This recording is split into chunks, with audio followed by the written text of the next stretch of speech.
Hi, everybody, and welcome to another edition of the Southern Pride Podcast. I'm Rex Nelson of the Arkansas Democrat Gazette. This is a production of the Democrat Gazette. We get together every couple of weeks and visit with some of the most interesting Arkansans I know. Jay Chesser, President and CEO of the Little Rock Regional Chamber of Commerce.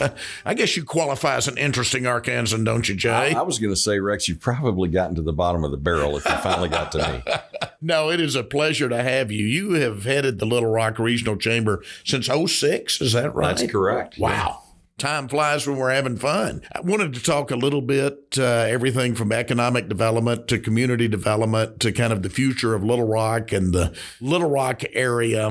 I don't have to tell anybody out there that we've been in the midst of a pandemic since March of last year. But Jay, it seems to me, and it's your job to say positive things. It's my job to tell the truth at the newspaper. But even telling the truth, it seems to me that Little Rock's been on a bit of a roll, even during the worst of the pandemic when we didn't have vaccines yet last year. We got the Amazon announcement that Little Rock would be a regional distribution hub, and not only the huge facility at the Port of Little Rock, but another huge facility across the river in North Little Rock to go along with what they already did to the Ojikuzi plant in Southwest Little Rock. I mean, thousands of jobs there, and that had to give everybody a boost, I would think, last year, right in the middle of that pandemic. You know, it's interesting.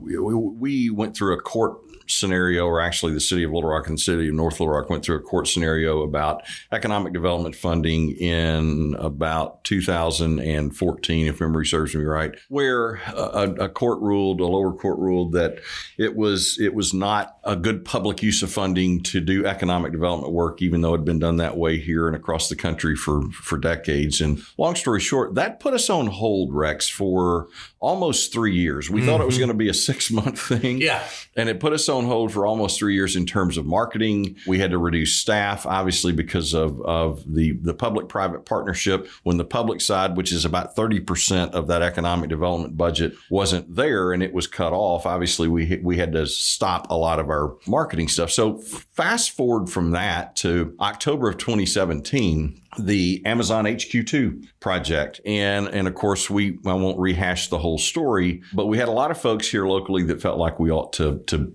be in that mix and should have a shot of landing a project that clearly, based upon their criteria, we didn't fit. Right. It wasn't that we didn't want it and we didn't want them. We just didn't fit what specifically they asked. In fact, I've often laughingly said then and now, one of the requirements was to have an international airport. And you've got kids in Texas. And while Texas, our friends down there think of themselves as a whole other country, just because we have direct flights there doesn't mean we have an international airport. And I said that on national NPR and even had them laughing. Yeah.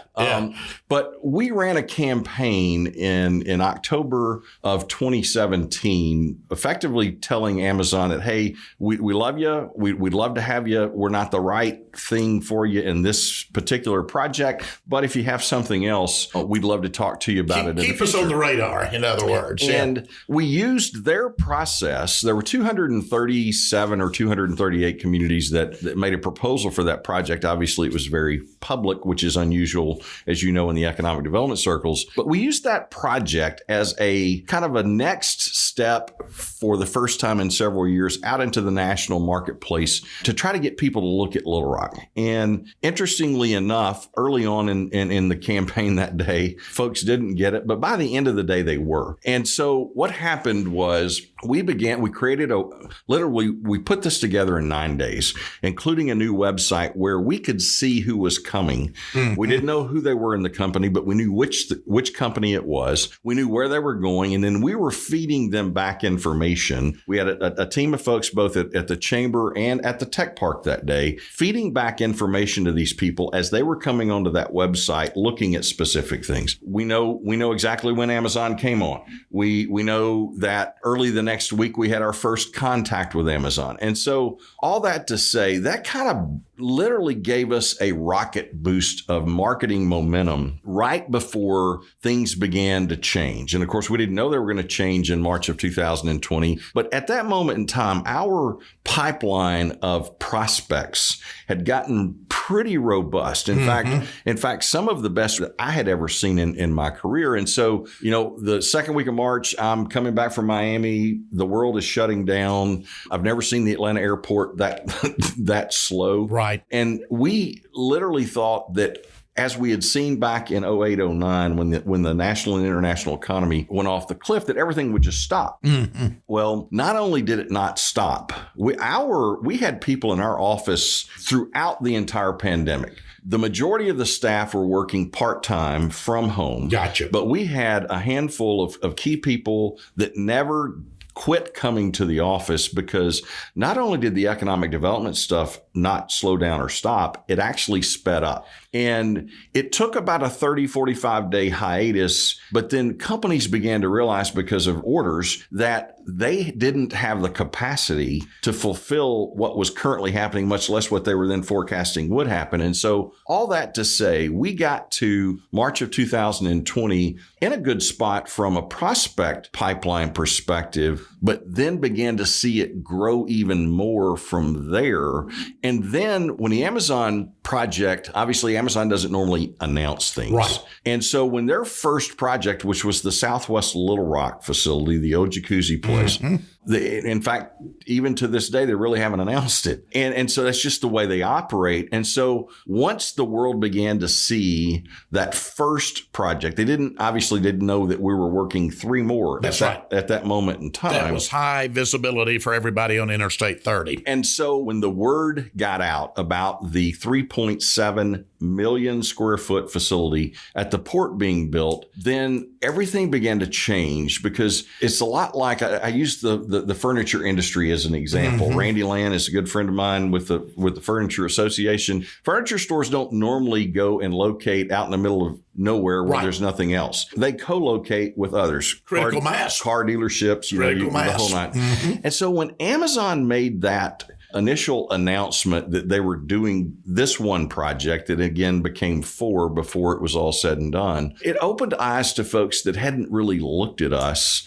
from the perspective of logistics and distribution. But when you look at 30 and 40 intersect here from an interstate standpoint. You've got the 2 Class 1 rail lines that intersect here just north of the port. And from a railroad perspective, that's a really big deal, because then you're not stuck with only being able to use one carrier or another. Right. You have 2 carriers. You have 2 carriers. So that's a big deal. Thirdly, you've got the river, which, as we've seen in this global supply chain scenario that's playing out in front of us right now, is also really important. And then one of the things that we don't often talk about is air. So, Dassault Falcon Jet flies in green airplanes, as they call them, every so often from France. And so we have a lot of air traffic that is commercial and global from the perspective of parts and things of that nature that's coming in here. And so you put all those things together, and it's kind of like throwing a pebble into a lake. That pebble hits in the water, and then you have those concentric circles that, well, if you look at Memphis as a hub of logistics and distribution, and they've done an amazing job with it, as it filled up, companies began to look for that next closest concentric circle that had rail, river, roadway, and air access to look at what else, where is that next place that we could look to grow this business from that perspective, because distribution and logistics isn't going down. It's only continuing to go up.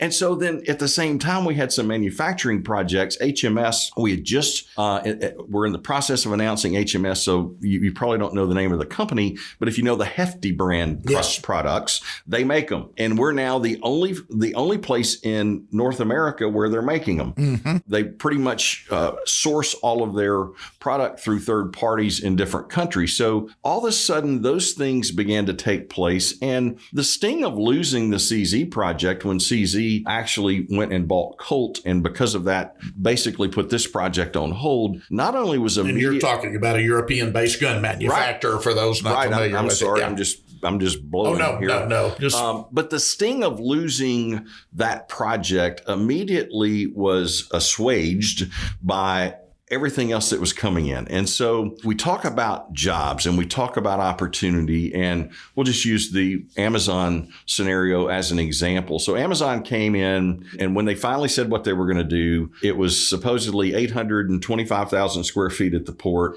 and 1,000 jobs. Well, as we now know, it's 3.7 million square feet. And if you've not had a chance to go see that building, please do, because it's really cool to see something of that magnitude. If you get a chance to go on a tour, I'd highly recommend it, because I'd love to at some point. Yeah. It's amazing. And the 1,000 jobs as of 2 weeks ago is now already over 3,100. Wow. And so that's just at the port. That's just at the port. That's not counting North Little Rock, not counting Southwest Little Rock. any of the other facilities. So we're talking Central Arkansas, more than 5,000 jobs, right, Jay? And more than 5 million square feet of space for just one project. Wow. And I hope I'm right on this because I put it in the paper, but you can correct me if I'm wrong. The best I can tell, that's the biggest single job announcement impetus for Central Arkansas since the Little Rock Air Force Base was created in the 1950s. If there's been another one, I'm unaware of it. I couldn't find one. In fact, we were talking about when's the last time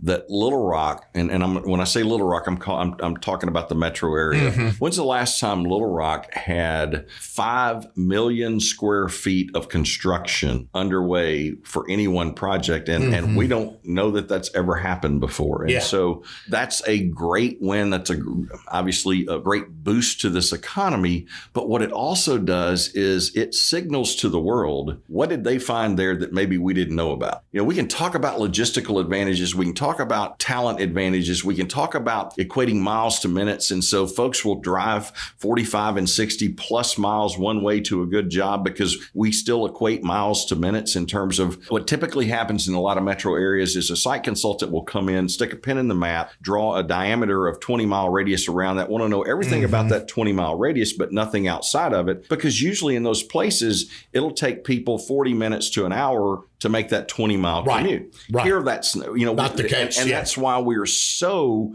interested in working and have been for decades now on keeping our infrastructure so that we don't have bottlenecks of traffic. We have what we call rush minutes, not rush hour. And so all of that's so important because that allows people who, for whatever reason, want to live in Searcy. You were talking about being in Searcy, or in Hot Springs, or in Benton, Bryant, Conway, Cabot, and all of the places that's closer in. While we want them living in Little Rock and we want to give them reasons to live in Little Rock, it allows us to use a labor shed of people in a far greater geographical area than many of our competitors can. And so we zealously guard our infrastructure investment so that we can get people to and from places in an efficient manner.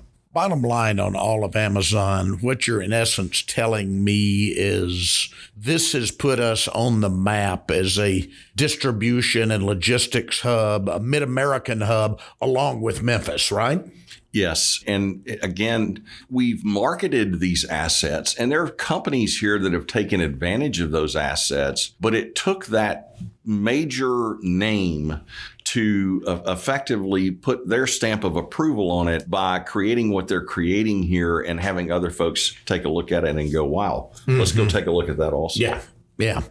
Let me change gears just a second. One of the things that we know that when people move to an area, one of the first things they check out is the quality of education, of course. Some good news just recently as voters in both the Little Rock School District and the Pulaski County Special School District overwhelmingly approved issues. I think that sends a strong message of support for our public schools, Jay, but also the chamber. You have been very involved in education. Some people think that the chamber is all about just recruiting business, but you have gotten very involved in education with the Forward Learning Project. Talk a little bit about that and where that fits into the big picture of developing Little Rock, helping Little Rock fully achieve its potential. It's interesting. When I first came here in actually February of 2005 to run the Regional Economic Development Group before being offered the opportunity to serve as the CEO of the chamber, we talked about public public education and public safety. And we'll talk about the other one here in a little bit. And the reality of that is we have 4 school districts here in Pulaski County. Right. 4 good school districts.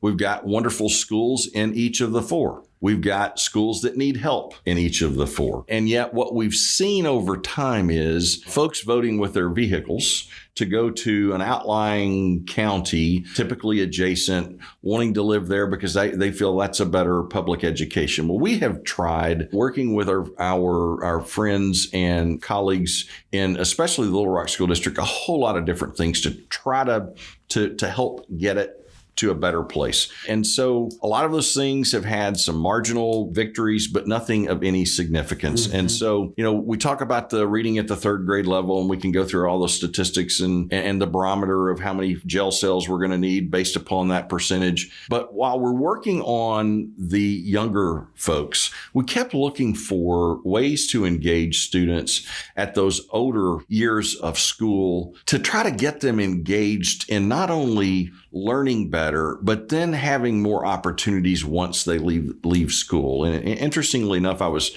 looking at and interviewing people for a position that I wasn't real sure we were going to actually hire. But in the midst of that, I had the opportunity to interview a young man named James Reddish, who at the time was with the Council of Adult Experiential Learning in Chicago. He had previously been with the Louisville, Kentucky Chamber and had run the Economic Development Division there. I brought him in for an in-person interview as I was trying to wind down this process. And one of the reasons why I brought him in was because while he was in Louisville, he helped implement what's called the Ford Next Generation Learning Framework in the Louisville public schools. And I was really curious to talk more about that because I've always said that we can't program our way out of this. It has to be a methodology of a framework of how we're going to teach and help young people learn, because this reading program or that CTE program, those things alone won't help us get to where we need to be. And so James came in. What he didn't realize was I was really interviewing him more in regard to his experience there than the position that I didn't think we were going to end up hiring for. Well, I was so impressed with not only he and his experience,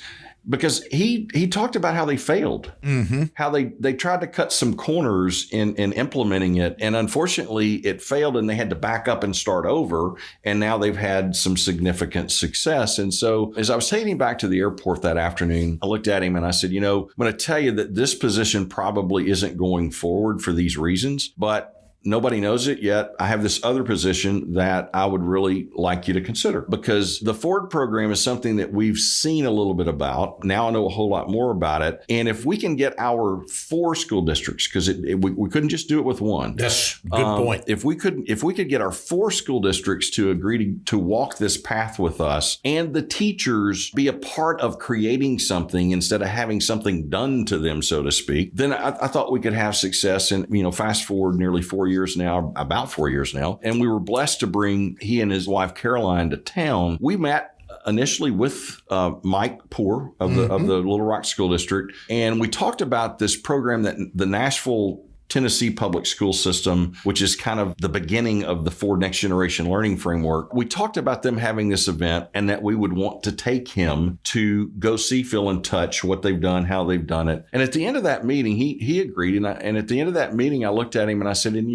I don't know these other superintendents very well. You know them a lot better than I do. I'd ask that you ask them to go with us too. And so long story short, at the time, the only superintendent who wasn't with us was the Pulaski County Special School District superintendent. And that was only because they had a court date that he had to be here for. Gotcha. So he sent his senior level staff with us.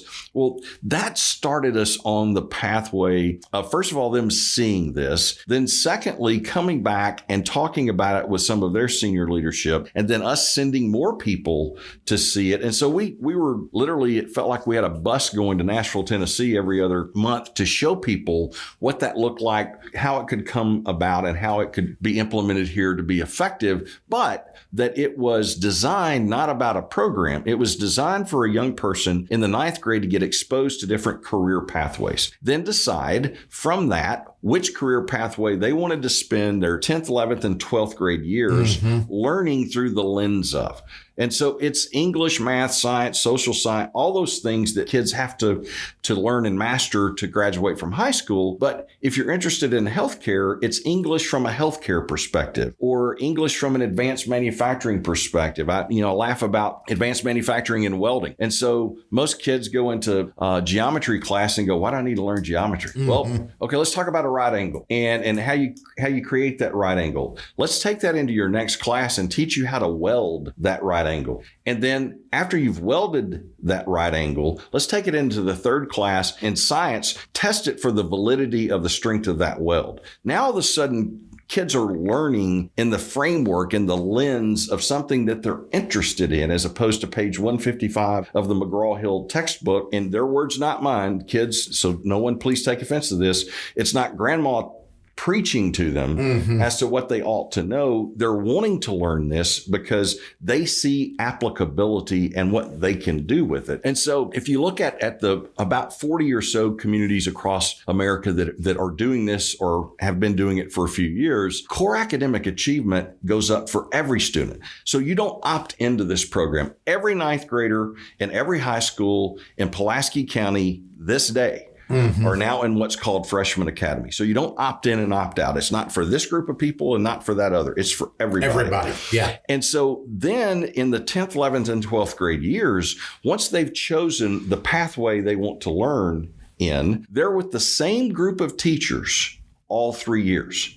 So it's not a teacher teaching you this semester and you never see them again. This same group of teachers and about 200 to 250 students in each career pathway are together for their sophomore, junior, and senior years. So this allows relationships to be built between that teacher, that counselor, that coach, because they're all a part of this process, and that young person. And it's really difficult for a young person to fall through the cracks in this. And we have a lot of mobility with kids because they may be in this school district this year or this semester, and they may, because of their parents moving, if all 4 school districts are teaching in this framework and utilizing this methodology, then they're walking right in. It may be a different career pathway, but they're walking right into another scenario that they're used to because they were doing that in the school that they came from. And so that's why you look at the Nashville statistics, and this is really, really, really surprised me. First of all, the Nashville public school system has 24 different languages spoken. I have no idea how diverse they an are. International city that had become. Yeah. They started with a just below 58% graduation rate. Think about that. Nashville, Tennessee, the star of the United States from an economic development standpoint, 15 years ago had less than 58% of their public school students graduate. Again, no idea. You implement this system, these kids get engaged, core academic achievement goes up for every kid. Their graduation rate goes from 58% to 85%. The number of students grows from 54,000 to over 80,000 students. And oh, by the way, the average age of gang member in Nashville, Tennessee went from 16 to 21. So it's you didn't have new members joining. Yeah. It's changing lives of kids that are going to college and those kids who aren't going to college or who didn't think they were that then decide maybe they do, or they're going through a 2-year program or they're going to a certification program. They're leaving high school with skills in that industry sector that they've chosen to learn through. They're leaving that high school with skills to immediately go into the workforce if they want to, or to at least have certification or hours towards a 2-year degree that then gives them the opportunity to finish that, not in 2 years, but maybe in 6 months. It's exciting. It is exciting. Before we run out of time, we talked about logistics, distribution. I want to talk about a couple of other sectors of the Little Rock economy that are very important and that I'm pretty bullish on. One, of course, is healthcare. Little Rock has long been a regional healthcare center, and that seems to continue to grow. And with the aging of the American population, that will only continue to grow. The other one is the financial sector. I've written quite a bit lately. Full disclosure, before I came back to the newspaper full time, I was director of corporate communications for Simmons Bank. So I spent a few years in banking. But you look at Bank OZK and its headquarters, it's built in George Gleason's dream of an entire corporate campus out there initially. You look at Simmons' growth, already filled up the river market, bought OZK's old headquarters on Chenal, just phenomenal. They're on Chenal, a whole financial quarter popping up with First Community Bank, Bancorp South. Over on Cantrell, I live at the Ranch, Jay, now Arkansas Federal Credit Union adding in to OZK, creating another financial quarter. So there are two sectors that seem really bright. Let's start on the financial sector. I'm not saying we're going to be Charlotte, but Little Rock is really growing into a regional banking hub, it seems like to me. It really is. You know, when we were putting together the tech park and trying to decide the direction that could go, we originally were trying to look at commercializing research coming out of UAMS. Mm-hmm. And once we got deeper into that, we realized what the time frame would take to do that. And so while we're still focused on that and working on it, we realized we needed to go into a faster type opportunity to grow business. And so I had the opportunity we just created the Venture Center. We literally were having our first board meeting. Chris Klein with FIS, I had never met before. Yeah. FIS has a facility out here in West Little Rock with over dating back to the old Systematics, which was formed here in Little Rock. Right. And, you know, they have over 1,000 folks out there. And so I was talking about this project that I was trying to get another company to look at being a part of, literally focused and really taking from what Nashville had done with HCA on a project over there through their Nashville Entrepreneur Center that we were doing some work with to create our own venture center. And so all that to say, that wasn't going well with the other company. I was talking about it. Chris Klein came up to me to break and said, hey, you know, if that doesn't work with them, would you consider doing this with FIS? And I laughingly turned around and I said, when can we have a conversation? Yeah, you're on. He said, well, I said, no, it's not going to work with them. And that very quickly led to a call scheduled between Gary Norcross, the CEO of FIS, who actually I was at Fayetteville with, but didn't know him way back when. And to your point about Systematics, you know, what we forget is in 1968, this little company called Systematics created an industry, the financial technology industry. Yeah. And, you know, FinTech as it's known now, but it really started here in Little Rock. Mr. Stevens story of okay, it'll balance these books for 12 hours a day. What's it going to do for the other 12? And then, you know, boom, a new industry is formed, which is really cool. So we didn't really know what we had when Gary agreed to work with us and partner with us to create the FIS FinTech Accelerator. But we knew that with all of those retired Systematics folks and Alltel Information System folks, which Systematics became before FIS purchased them, we knew that we had some differentiating experience here that no one else had. And so we started down this pathway, and interestingly enough, it got so big so fast, a lot bigger than any of us really ever dreamt that it would,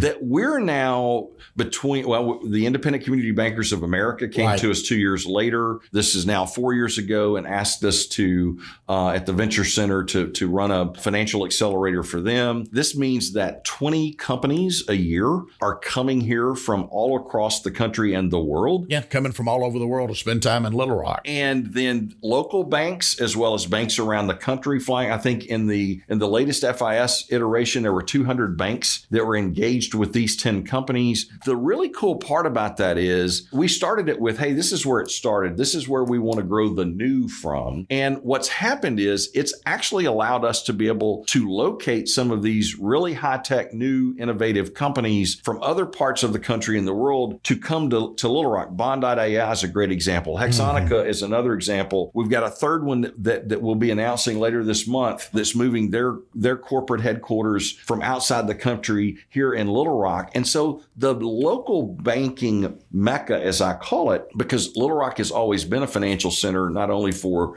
the state of Arkansas, but now this part of America, it continues to grow, and we're feeding it with new innovation, new technology. They're not having to go to New York to find it. They're not having to go to the Valley to find it. Or they're not having to go to Austin to find it. They're finding it right here because these companies have chosen to locate here and now recruiting talent for a Simmons Bank, for any of the other banks, Centennial or whomever, recruiting talent from outside the market into here has gotten a whole lot easier because they're now seeing stuff here that they're not seeing anywhere else in the country or the world. And, when Finovate, which is kind of the granddaddy of the fintech industry in terms of the awards side of it, when they named us the best financial technology accelerator in the world in 2020, it's much like an Amazon moment. Yeah. For the manufacturing and the logistics side. All of a sudden, eyes open and went, instead of asking the question, why Little Rock? Why not? Now they're saying, when? Yeah. And why not Little Rock? Yeah. And so we're seeing that activity continue to grow. We're literally, from the tech park perspective, working now on our second phase. We originally thought we were going to build a new building to be that second phase. We're now going to take an existing building that we already own, right next door here to where we're taping this podcast. Yeah. We're going to take an existing building that we already own, that we've had some folks leasing space in there since we've owned the property, and we're going to renovate it as the next phase of and the sad part about it is it's a problem, but it's a great problem to have. We've got 3 different projects right now that want to be in the tech park that we just don't have space for. Yeah. Even through the pandemic, it stayed full. Interesting. It's pretty amazing. Interesting. And real quickly before we run out of time, healthcare sector, I see no slowing in the growth there. What an economic engine for Central Arkansas. And we have to continue to feed it. Interestingly enough, when Cam Patterson came in as the chancellor of UAMS, because of his entrepreneurial activity, a lot of folks don't realize he co-wrote a book on commercializing research into companies. And so we went to him and talked about the adaptability of financial technology into the healthcare world. And that in many cases, a financial transaction is no different than a healthcare transaction in terms of confidentiality, secrecy, and the speed at which that information needs to flow. Well, Cam agreed and had 2 different doctors that are leading their innovation work at UAMS meet with us. We had 7 companies, 4 of which at the time were outside the country, pitched to those 7 doctors. These were companies that have been part of our FinTech Accelerator work. And today, UAMS is doing work with one of them and looking at the possibility of 2 more. And so we're taking what people think as financial technology and helping people understand that with just a little tweak. It's not a vertical industry sector. It's a horizontal industry sector because it has applicability in health tech. It has applicability in ag tech all the way across. And so what started as a financial technology thing is now morphing into technology for a whole bunch of different industries and companies wanting to come here to be a part of that, not only for FIS, but because of the healthcare industry that's here as well. Exciting times. Jay, I've got a lot I didn't get to. I want to have you back in a couple of months. I would love to come back. All right. Thank you so much. Jay Chesser, President and CEO of the Little Rock Regional Chamber of Commerce. I'm Rex Nelson. Thank you for joining us for another edition of the Southern Fried Podcast, a production of the Arkansas Democrat Gazette.